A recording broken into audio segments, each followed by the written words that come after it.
Greetings. My name is Guy Grace, and I have the pleasure today of talking about wireless security systems, which are an essential component of K-12 unified security. About me, I've worked in the security field for 35 years, and I served for over 3 decades as the Director of Security and Emergency Planning for Littleton Public Schools, a suburb of Denver, Colorado. And I retired in August of 2020 from the school district. Before I retired, I was recognized as the National 2020 Campus Safety Director of the Year for K-12 by Campus Safety. And I'm also a Association of School Business Official Pinnacle Award winner.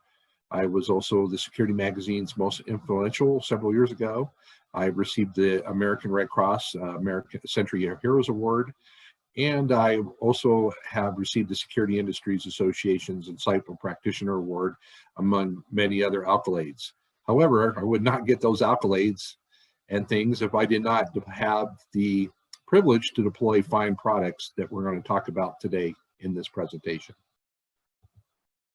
So, you just heard me talk about what a unified security and life safety systems are. Well, it's a big picture. And when we think about school safety, it is such a big picture that we need to think about all of the components that go with school safety. So unified security and life safety systems take safety and security components such as policies and procedures, people, roles and training, architectural, communication, access control, and video surveillance and detection of alarms to deliver enhanced interoperability to the ease and facilitate ease of use. Unified security and life safety systems can overcome concerns with the integration of technology such as differences in functionality between different systems with the connected environment they reside in. A good unified security and life safety system will provide consistent functionality for all of the security components. And a properly implemented unified security and life safety system will help with the integrations of new components and allow that school district to continually evolve. So, about evolution, when we look at this nice little slide here, we see that we must realize that the average age of a school in the United States right now is about 50 years of age. And we look at that, most of those schools are renovated probably every 12 years. And when we think about that, renovation is not just a security sense, but it's also in all the other projects such as plumbing, HVAC, playground design, athletic field, stadium design. All of those things are typically thought of in a renovation, but security encompasses them all. And there's always a security impact for safety and security. So when we look at that, with the average age of the school in the United States being 50 years of age, we all know that significantly, if we were to rewire and hardwire everything in a school, it would be much more expensive for us to do so. So that's where I had the privilege of learning about antibiotic products or wireless security systems, was because my schools where I worked for were average age of 60 years of age. So when we did retrofitting and things, it was a significant retrograde project where we went and updated the safety and security of that building. It would have been significantly more expensive for us to rewire everything and do the things that we did. Thankfully, by doing that, I found some very good deployments in regards to wireless security. And that's why I feel that it is a necessity in this day and age to have wireless security systems as one of the components of a unified security system. So, when we look at the typical data that defines why unified security is needed, well, we could always start with the school-associated violent deaths. Now, you're seeing some statistics from several years ago. As we know, typically the government, when they put out these statistics, they're usually 1 to 2 years behind. And when we look at that from July 2016 through June 30th, 2017, there were a total of 42 school-associated violent deaths in the United States, which included 28 homicides, 13 suicides, and one legal intervention death. And we look at other things such as non-student victimization from 1992 to 2018. The total victimization rate for the rates of significant crimes such as thefts, violent victimizations declined for students ages 12 to 18, both at school and away from school. So that's very interesting. And when we see that that rate declining, my thoughts on that is because schools have hardened significantly since 1992 and have hardened since in regards to unified security systems. We have hardened our technology, we have hardened our mental health response, and we have hardened our emergency preparedness response. And all of those have basically been unified together to enable the teachers to teach and the students to learn and the community not to worry about their loved ones being in the school. So it's absolutely critical that when we think about things, that when we deploy them in schools, that we're looking to continue to make these victimizations continue to decline. That is what our goal is. But our goal is to holistically increase the ability for teachers to teach and students to learn. So when we look at violence and crime in school, during the 2017-2018 school year, 80% of public schools recorded that one or more incidents of violence or theft or other crimes has taken place, amounting to 1.4 million incidents. This translates to a rate of 29 incidents per 1,000 students enrolled in 2017 and 18. So basically, when you look at that, what is that telling you? Well, to me, as a retired school security director and now a different type of a K-12 security professional, I look at that as that our schools are a reflection of society. Well, when you're in school, you're a lot safer than you probably are out in the city street, but you're still going to have crime. You're still going to have fights because it's a reflection of the society. Where that school is, that you have very diverse populations in the schools, you're going to have some of the same situations that you have out on the streets, but probably not as high as what's going out there. So when we look at that, we look at things that are across the United States. We think about the percentage of public schools that recorded one or more violence or theft or other crimes was about, let me get my little tab here, was ranging from 85 to 89%. So that's 85 to 89% of schools in the country reported some type of incident. Now, I'm going to reach out on the limb, especially when we talk about middle schools and high schools.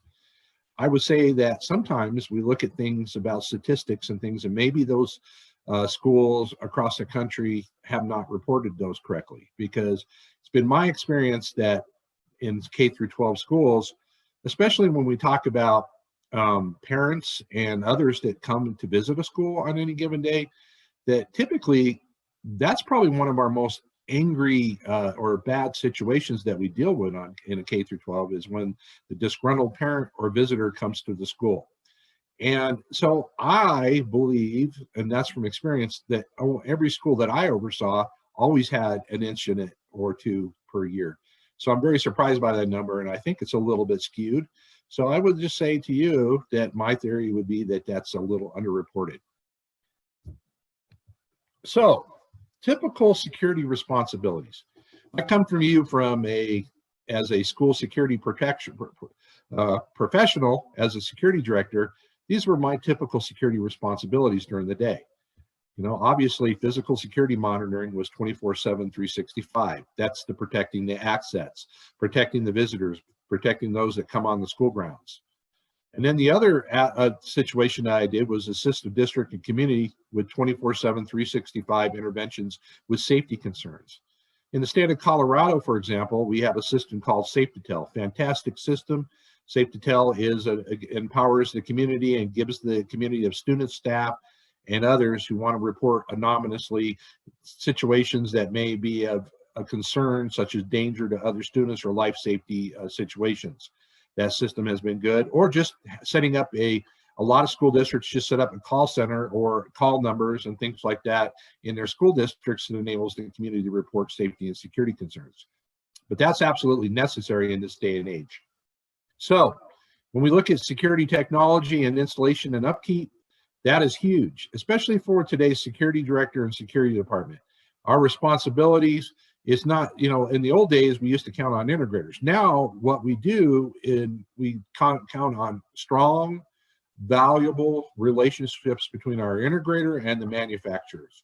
So as a security director, for 20 years, one of the strongest relationships that developed, business relationships that I had, was a relationship I had with Innovonics, because of what they provided, and they kept me up to date on what was going on at all times in their security technology.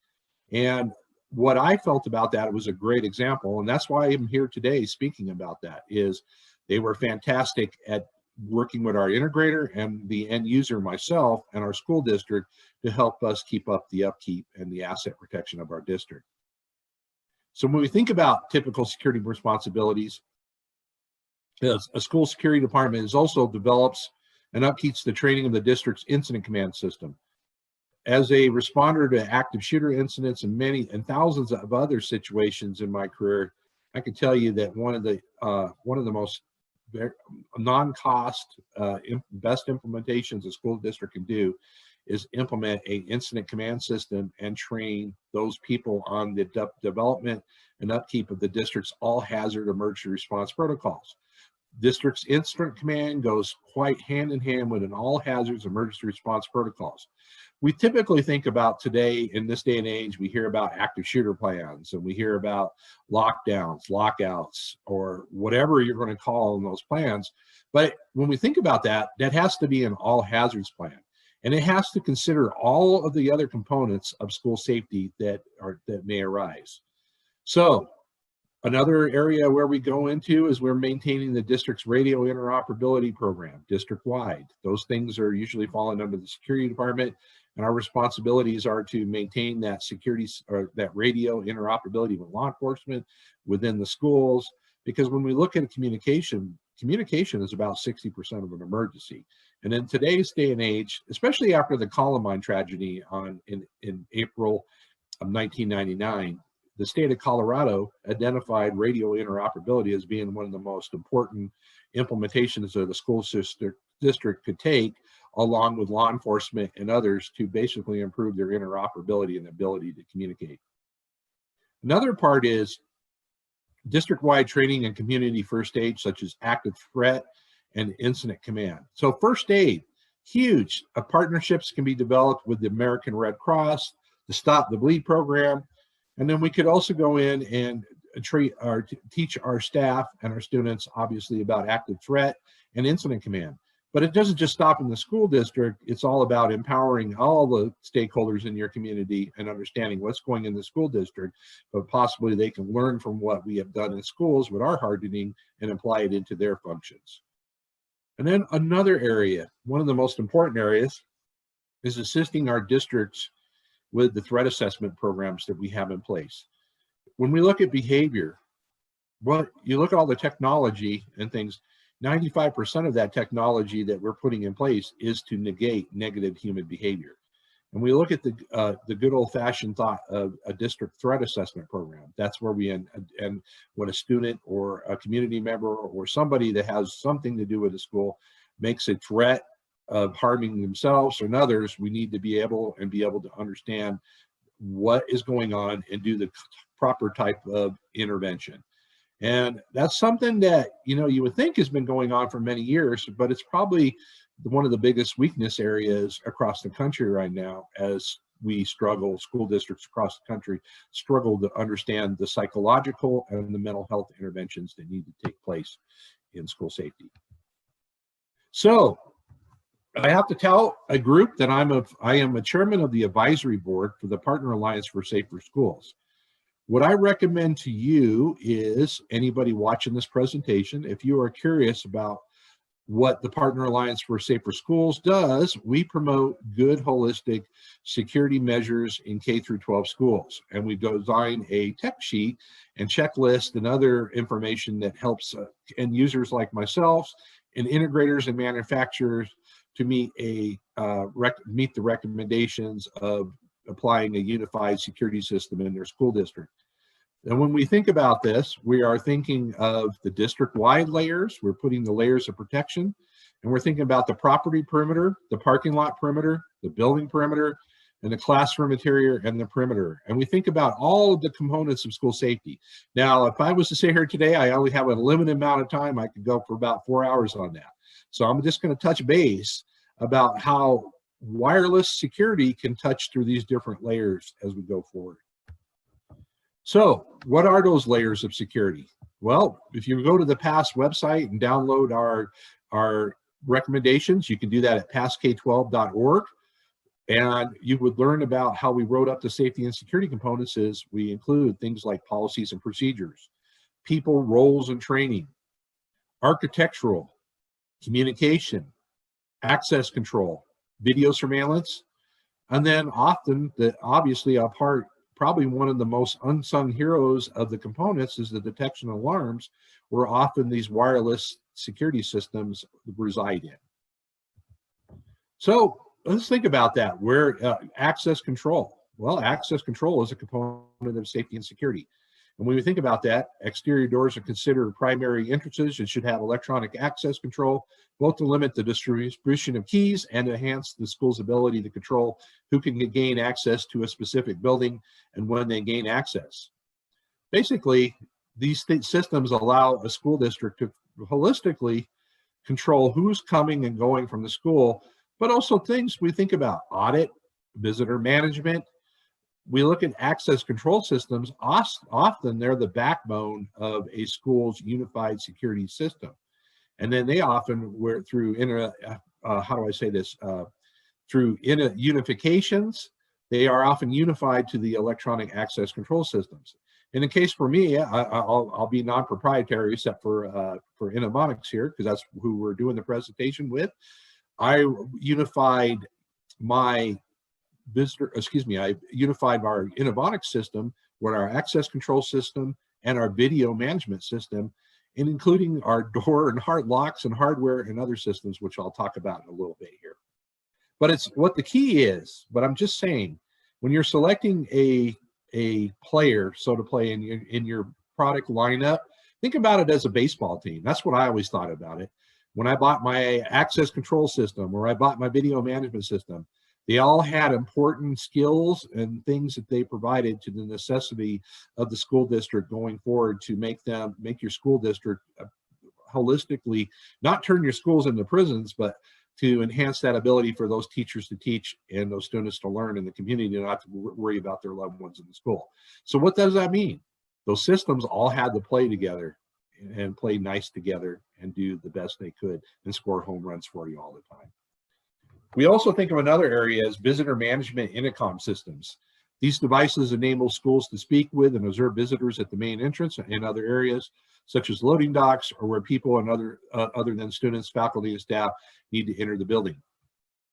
The visitor wireless, you'd be surprised. One of the areas that you would see a wireless intercom system, or the wireless security asset protection system being in here, applies to the Duress system.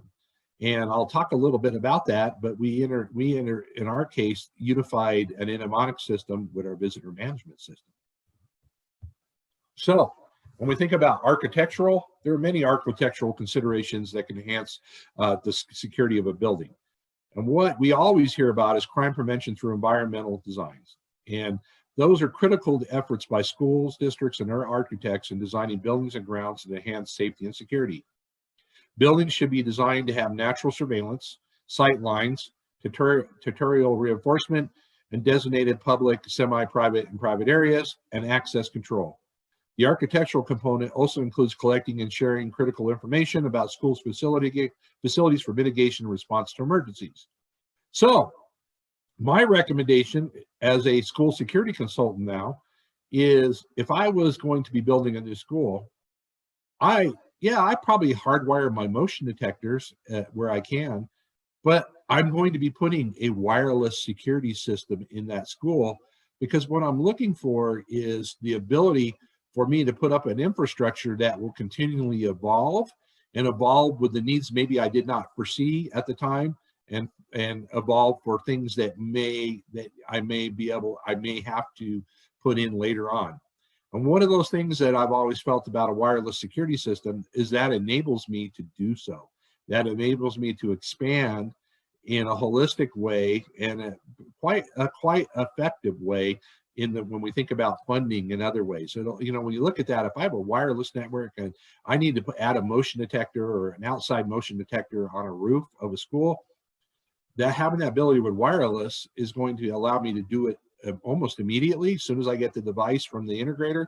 And it's going to allow me to put it up on that location quickly and without the big rigmarole of an architectural design. However, the architectural design still is in place here, because you need to think about, when you're putting in your wireless systems, the layout of your school. You need to do an analysis of your grounds and things. And you know, when we look at Innovonics, they do provide excellent site survey equipment to do those things.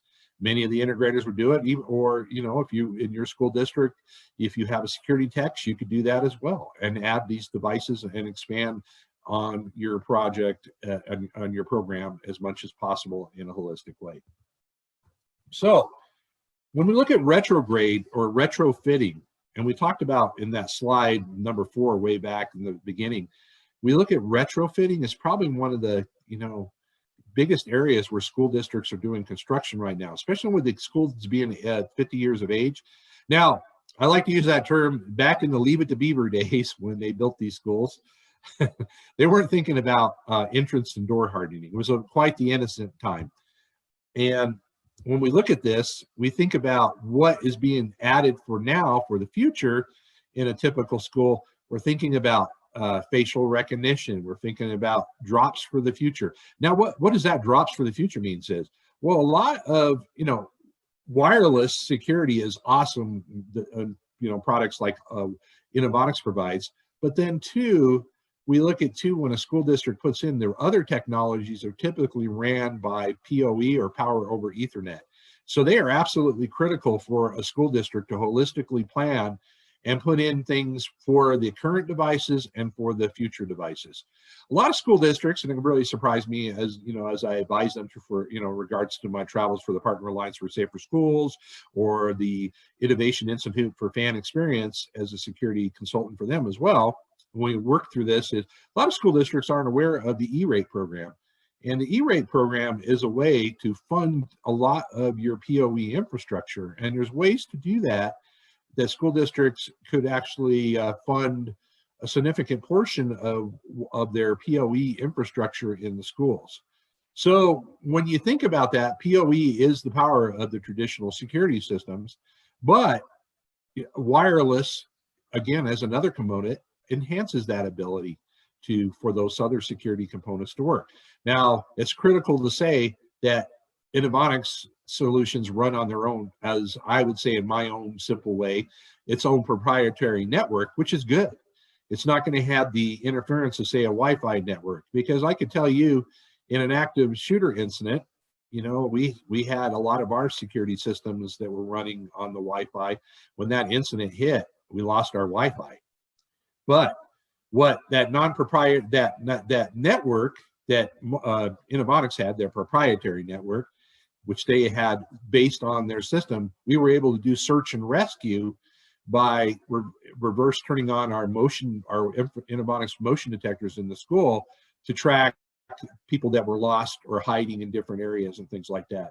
And so that was another way we used the system, because we practiced and learned that this component can do a lot, not just for asset protection, but it could also help us with search and rescue in other situations in that school at the time. So right now, probably when you think about every 12 years, a lot of schools are focusing on the entrance hardening and the school construction and relocating offices and other spaces to deal with the egress and the visitor management at those schools.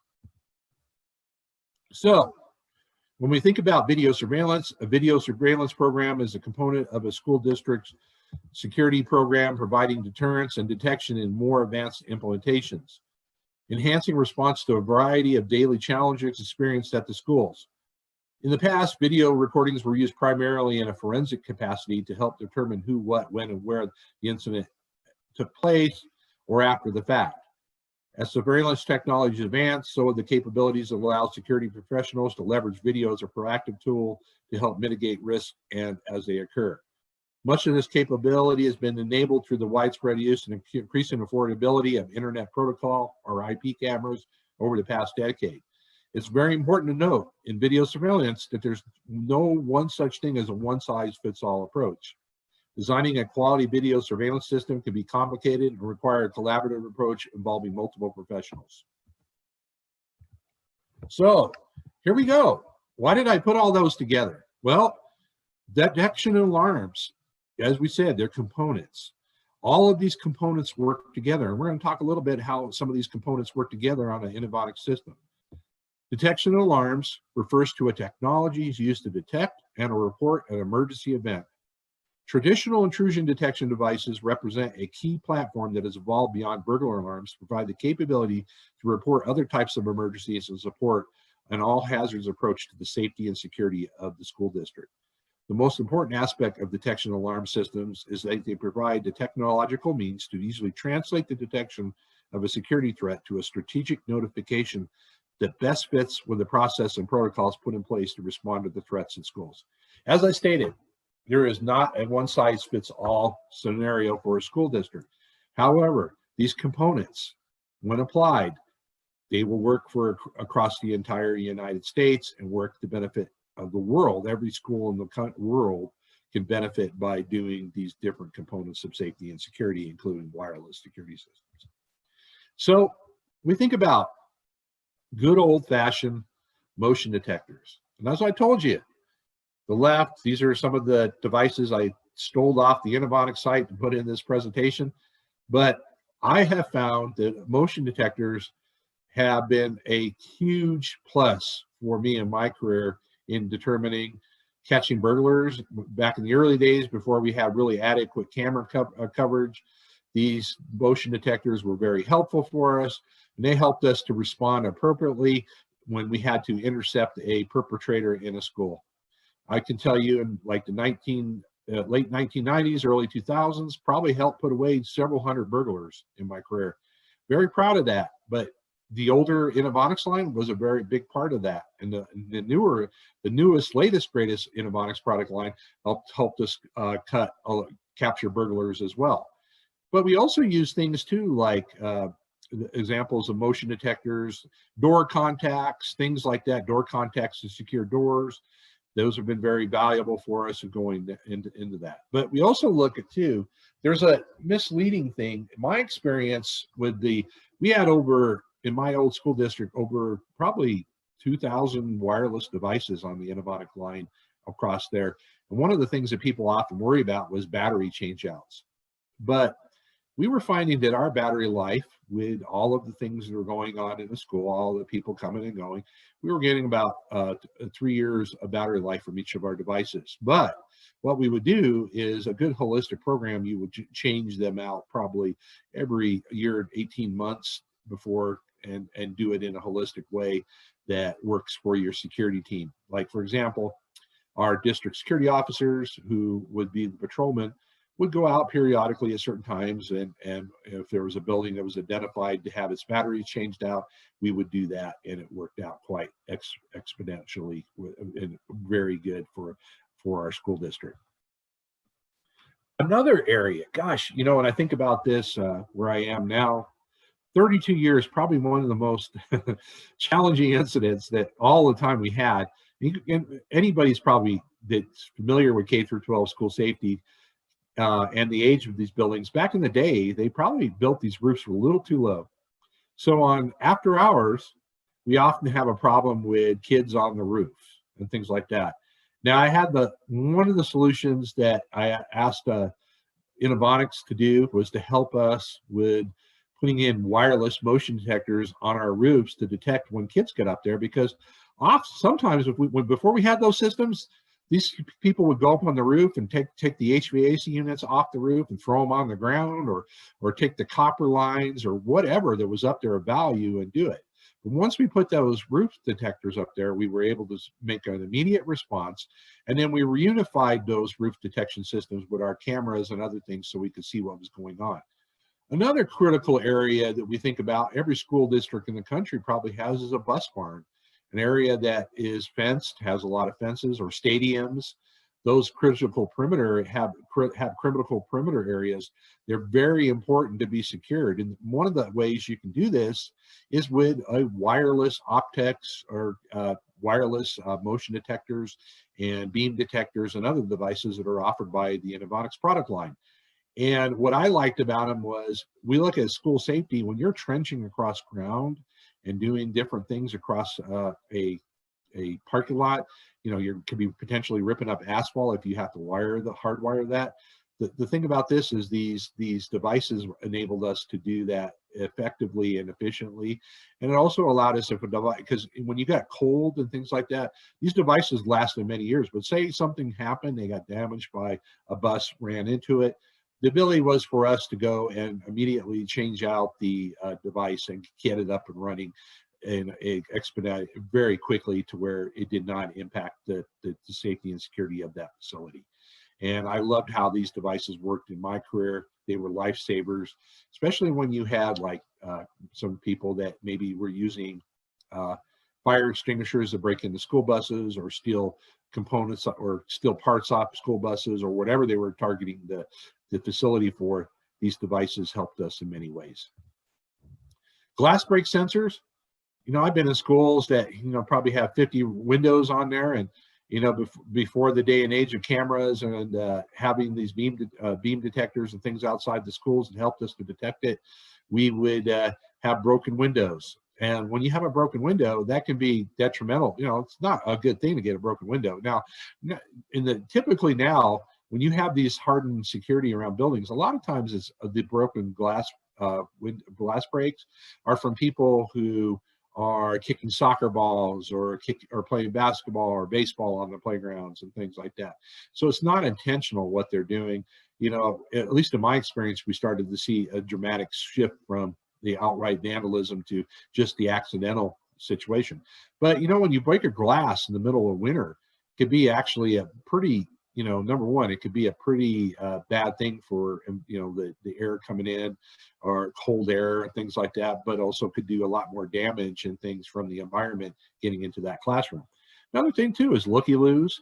So you want to get those glass cleaned up. You want to get that situated as much as possible. And glass breaks and motion detectors in areas where there's windows are actually very important and very, how do I say, a holistic implementation that school districts should do to detect when glass breaks happen, because it's not just a security issue, it's a safety issue, and it needs to be addressed right away. Wow.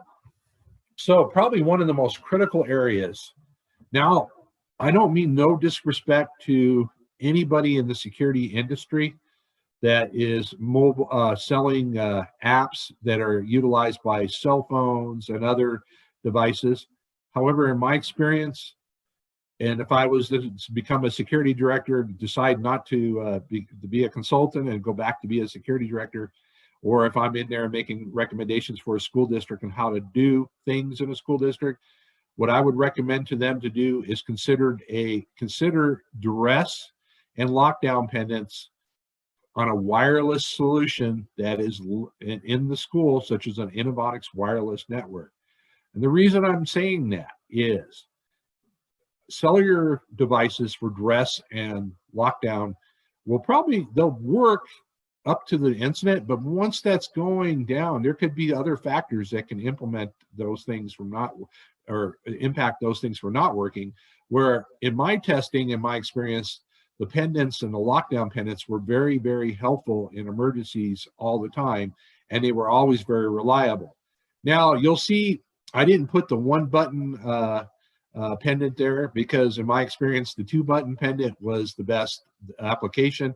And the reason being is when an employee or somebody was using these pendants, wearable pendants, and we actually unified the pendants with our mass notification system, our lockdown system, our door, everything was, once the Innovonics pendant was pushed, all of the doors, all of those things in the school, the alerts, the mass notification messaging, all those things would sound on a lockdown. So, but we did it with a 2-button push. So when a person needed to push it, they would push the 2-button. But one of the there's some companies out there right now that are using the Innovonics infrastructure and things, and they're doing what they call the 1, 2, 3, or 4, the scenario or situational pendant, and those can be very valuable as well. Now, when I was, this was something that I would consider as well, that, especially, if you have people like a school resource or somebody that's really going to understand what button number 1 is going to do, what button number 2 is going to do, and button number 3 is going to do, and button number 4. And if you do that through training processes, that could be a great implementation for a school district as well. But I'm going to tell you something. When you look at this, and as somebody who's responded to active shooter incidents, probably one of the biggest, how to say this, capabilities that we can give a teacher or a staff member is the ability to lock down and do something in an emergency if it's an active threat incident, or the ability to, like, so this system that you're seeing there is like the wearing that little fob. It's kind of like it gives them they might not, chances are they'll never really ever use that device, but the key is it makes them empowered. It makes them feel empowered, because when you're training them, they have an empowered that, hey, they can do something if something was to arise. And it makes them feel good that, because help is going to be coming, and when they push that Duress pendant or their lockdown pendant, somebody is going to be on their way to help them, and they take action through the other emergency preparedness protocols and platforms that they are training that we do to help them and empower them. So, well, after that, though, we think about this. We see a lot of patented and restricted key systems, key management systems, and door status monitoring. So when we think about that, obviously a lot of, the best scenario a school district could do to make sure a door is locked is have the ability for the strike inside the door to be monitored. But realistically, when we look at, like we talked about in slide 4, the budget of a school district is probably most of the time is not going to allow them to monitor the latch, that door. So if they can, great, that's the way you want to do it. But if you can't, one of the things that I like is putting a door strike on a door. And if a door is ajar, that system, the Innovonics system, will tell you if that system is ajar. And it's absolutely critical to have something at least to tell you that door is open. And those door strikes that Innovonics offers is great. But another key is, if it was me, as I did in the past, there's some really good systems out there to lock down doors and things. And a lot of them use fobs. But when I put those systems in, and I'm very proponent of them, won't say names of them, but I'm a very huge proponent of the ability for doors to be locked down, especially classrooms or workspaces that have multiple entrances in it. It's almost impossible for somebody to go and lock every door. So what I would say is, we put in these lockdown systems, and using a fob, it's very important that that fob work. So what I'd made as specification was in my district was to all the fobs, all that, anything that hardware had to reside and be empowered or initiated by that Innovonics system. And that included the door status monitoring, but also that when that fob was tripped, when that door locked, that's would be done by an Innovonics design. And to me, you put that network in your school, that Innovonics network in the school, it's like you would want anything that's wireless to be residing on that system itself. That's just my belief. You don't want to have several several wireless systems. You should be on one wireless system. Well, as I go forward, I hope I had 30 minutes for that presentation. I hope that you found this presentation very enlightening. I am doing this presentation because I am a huge proponent, again, of the Innovonics product line. I've seen it save lives. I've seen it empower our staff and our students to feel comfortable in our schools. And all I could say is it's probably one of the most reliable technologies that I have ever worked with in K-12 security. So thank you. If you have any questions of me, obviously you can go through Innovonics, send them my way. They'll send the questions my way. But you can find me at guygrace50@gmail.com. Again, guygrace50@gmail.com. And thank you.